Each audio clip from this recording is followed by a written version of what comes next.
Hi everybody, my name is Karina Ascunce and today I will talk to you about the disorder albinism. Albinism or achromasia is a disorder that is characterized by minimal or no production of melanin. Melanin is a gene that gives pigmentation to hair, skin, and eyes. In oculocutaneous albinism, the skin, hair, and eyes are affected and they lose pigmentation. And in ocular albinism, only the eyes are affected, but there is abnormalities in the retina for both kinds of albinisms. And as you can see, they affect all kinds of ethnicities. The top right is an African American model, and the bottom right is a Chinese model. The genetic mutation that causes albinism is on different genes.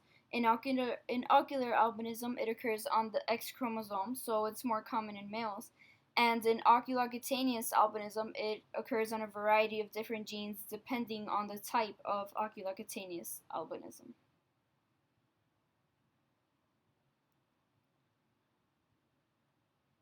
The genetic relationship and inheritance of albinism. So, oculocutaneous albinism is recessive and autosomal, and ocular albinism is recessive and sex linked. So, ocular albinism is sex linked, meaning that it comes on the X chromosome.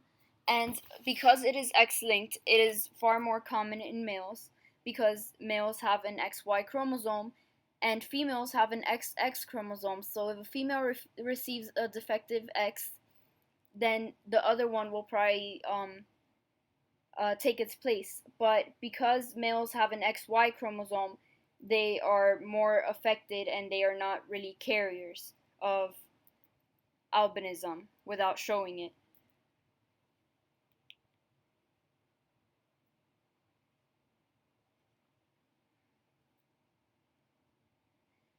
The causes of albinism. So the genes all previously mentioned are altered and therefore do not produce melanin enough or at all. And melanin is made from the amino acid tyrosine, which is made by the enzyme tyrosinase. The three types of melanin in humans are pheomelanin, eumelanin, and neuromelanin. In the picture to the right, you can see how different combinations of eumelanin and pheomelanin cause for different kinds of hair colors.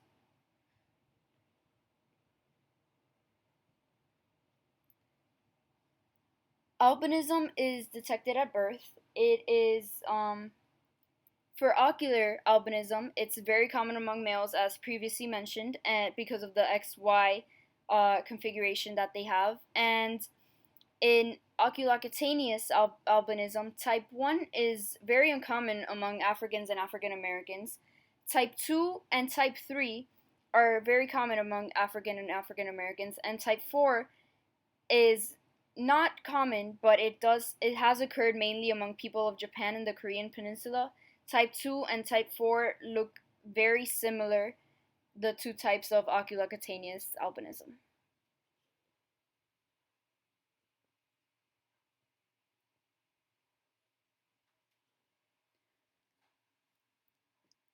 So the diagnosis for albinism, it's a self-diagnosable condition because it is visible even in babies. You know that if someone is albino. The prognosis. People with the disease tend to have impaired vision because of underdeveloped retinas. This disease lasts a lifetime, but some people develop the ability to tan without getting burnt. Um, and some people develop more pigment over the years. One of the biggest complications of albinism is a melanoma.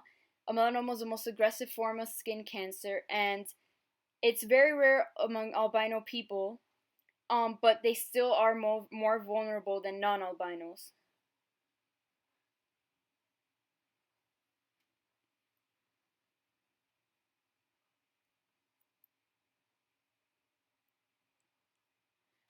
There are no treatments or cures to albinism, but it is a manageable disorder and it doesn't really affect daily function.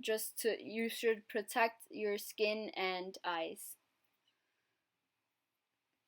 1 in 75 people carry the albino gene. Both parents must have the gene for a child to be albino.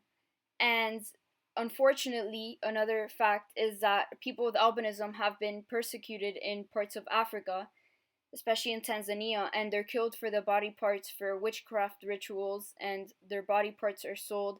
This is so unfortunate, and people around the world are trying to stop this. Here you should pause the video and try to answer these questions to see if you learned today.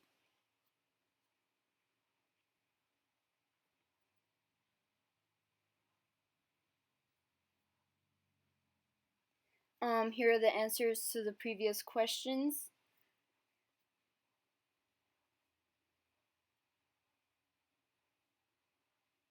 Thank you for watching, and I hope you learned a lot about albinism today. Here is the work cited, and here is my reference page. Thank you.